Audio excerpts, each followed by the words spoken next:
Greetings, Internet, and welcome to another episode of My Cool Friends. If this is your first time here, hello, how are you, and welcome. We have punch and cookies on your way in through the door. Today, my friends, we have a very special topic for you today. Breaking. Oh my God, my microphone's not up there. I don't have a boom stand. It's down. It's down here. We have breaking news for you. All right, ladies and gentlemen, I love to talk about on the show. I'd love to talk about just silly offers and silly things that businesses do. So that's what we do here. So if you are new to this show, then brace yourselves because we're gonna dive into a news story and we're gonna talk about it not just from the actual news perspective of this, but we're gonna talk about it from the business side of it. So strap yourself in. Something that has been buzzed around this week. Share screen, almighty StreamYard.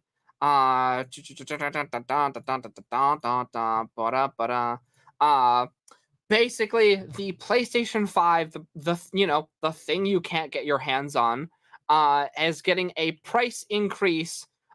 It says across select areas. What that basically means is every single place it's sold except the United States, and there is a price breakdown that you can dig deep into. I'll make sure that this article is linked in the description of this video, as well as the podcasting platform of your choice.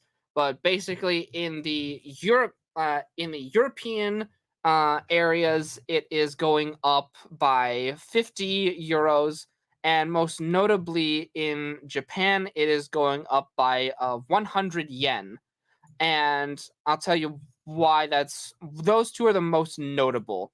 The euro is basically like equivalent to the US dollar now after all of the whole everything Brexit that happened there.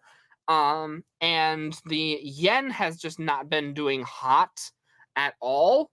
And so that's why that they would want to increase the price of that over there. But put a pin in those, basically. We might come back to those. The PlayStation 5 right now is retailing at, if you want to get the digital edition, it retails for $400, and then if you US dollars. And if you wanted to get the one that actually has a disc drive, then that is going to go up by $500. This is what you would call a lead magnet, basically, and it's that do we have Microsoft Paint on here? Do we have a visual Microsoft Paint? We do. This won't come out as well for the audio, but we'll verbalize this as much as possible. If you want a visual me drawing on a whiteboard, then that's all that you'll miss. Basically, you have a lead magnet, that's what the PlayStation 5 is. You are supposed to take a loss on lead magnets. You are you're supposed to lose money on these sort of things. These would be the equivalent of, let's say, something that you give away for free, like a book or something that initially builds trust with people. Like, oh hey, you're looking for this, I have solved this problem for you. And though it doesn't seem like it, that's what the PlayStation 5 is. That it is this big thing that will acquire information such as addresses, emails, phone numbers whenever you sign up for all the accounts that are involved with signing up for it. And in return, you don't have to build this big fancy gaming PC that I have here. And you don't have to do all of that. And what do they get? What do they get in exchange for, taking this big, massive, let's say, don't give don't give this math any sort of credence, but let's say they sell one for $500 and then they actually spend, let's say, $1,000 to actually build the thing. And so they're taking a $500 loss on there per person. What do they actually how do they make that up? Well, they make that up on the back end because eventually, obviously you're going to buy this thing. So therefore, you're going to buy all these games on here. And if you're buying the digital version, then that's going to be even more money that you spend on there. So let's see here, 500. Do we got a calculator over here? No, we don't. Well, that's okay. We got a phone here. Let's just do it over the.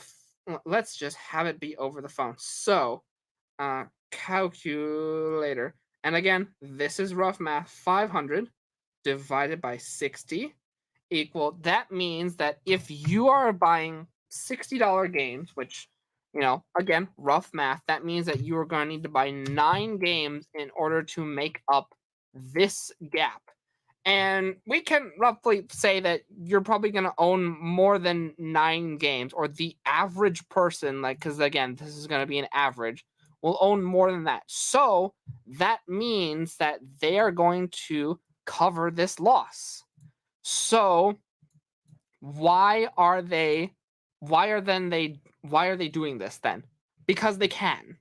Because that's the silly part of this, is that they can do this, but then why it comes down to just weird corporate messaging on the back end of this article, because then then they're blaming, oh, strange economic times. You're supposed to take a loss on your lead magnets. That is what this is. This is supposed to be a lead magnet that you are trying to not take a loss on, or cut a loss on, in an environment where you're trying to create an environment where it's socially acceptable for you not to take a loss on a lead magnet that you're supposed to be taking a loss on. And so this is something that I have seen a lot of people talk about, but I haven't seen people talk you're supposed to be taking a loss on this first part of your actual sales funnel, but you're trying to create an environment where it's socially acceptable for you to increase this price. So I haven't it's weird. It's very, very weird for people to then release this PR press, and then they're just oh yeah, this is the norm now because of all these things that are happening. I remember seeing that back when everything was first starting, McDonald's took away the all-day breakfast, and they said we're taking it away because of the events of 2020. What exactly does that have to do? What does A have to do with B? It doesn't have anything to do with one another, but we're using that as an excuse. It just struck me as weird. And so that was something that I wanted to talk about today. And so I want your guys' thoughts.